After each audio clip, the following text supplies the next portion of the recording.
The Middle East has long been the epicenter of global conflict. But why?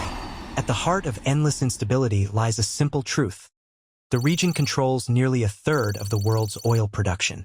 This oil fuels economies, powers industries, and keeps the wheels of global trade turning.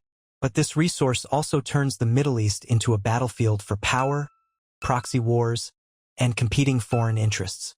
Today, we dive deep into the real reasons behind the region's instability, from century-old colonial deals to modern-day proxy wars. Almost 100 years ago, two colonial powers, Britain and France, secretly carved up the Ottoman Empire after World War I.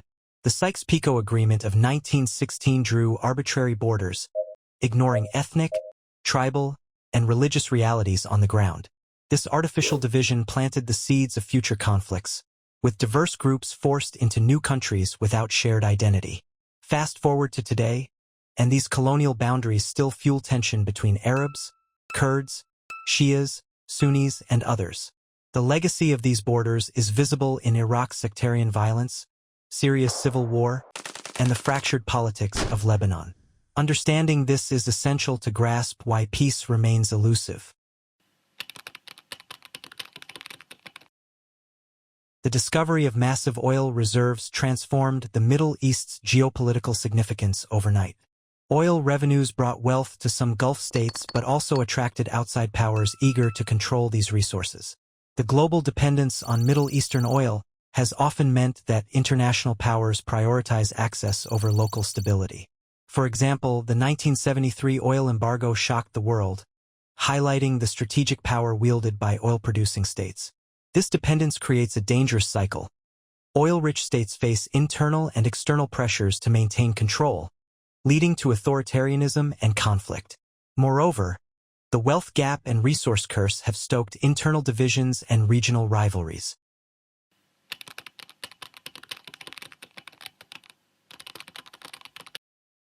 The Middle East has become a chessboard for global powers, especially in the post-Cold War era. The rivalry between the US and Russia continues through proxies rather than direct conflict.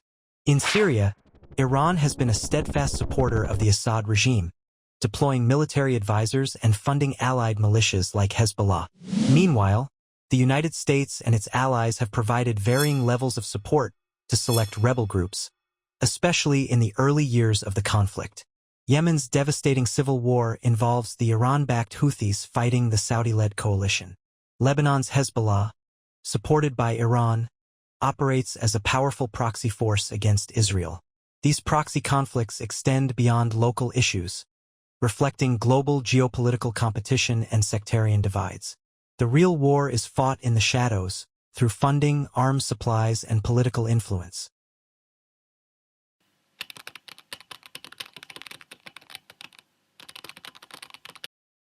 Perhaps the most dangerous proxy rivalry is between Israel and Iran.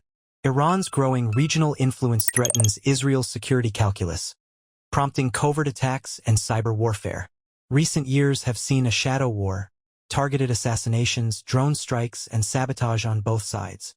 This rivalry is not just about territory but also ideology. A Sunni-dominated Israel versus a Shiite-led Iran. The conflict feeds into larger Sunni-Shiite tensions across the region, complicating peace efforts. This Cold War is shaping alliances and deepening divisions.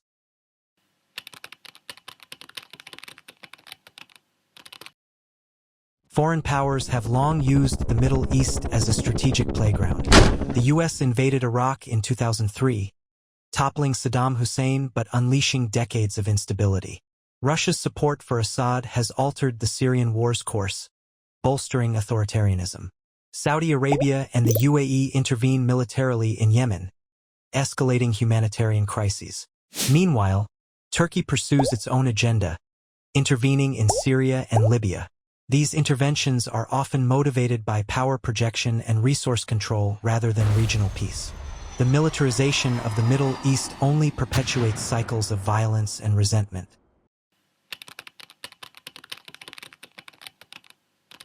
Sectarian divides, Sunni versus Shiite and other sects, are often exploited by political leaders and foreign powers.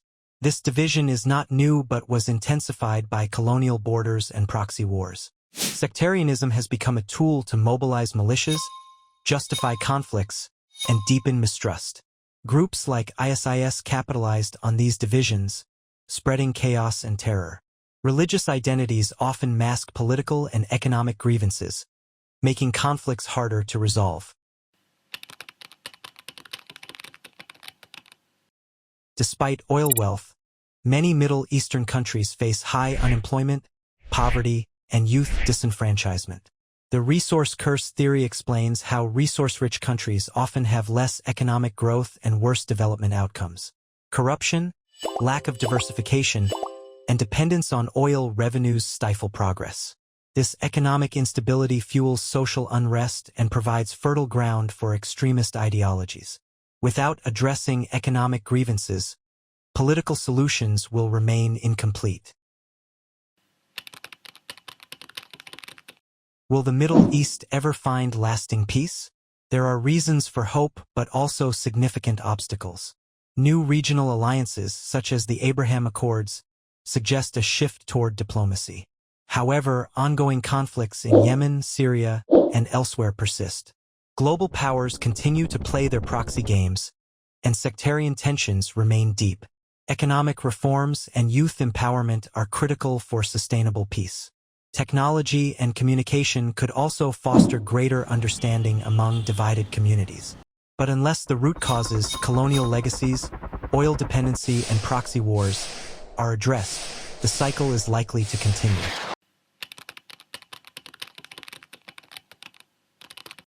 The endless instability in the Middle East is not inevitable. It is a product of history, geopolitics, and competing interests. Only by understanding these complex layers can we hope for a better future. The world watches as this region continues to shape global politics, economics, and security. Stay informed, stay curious, because the Middle East story is far from over.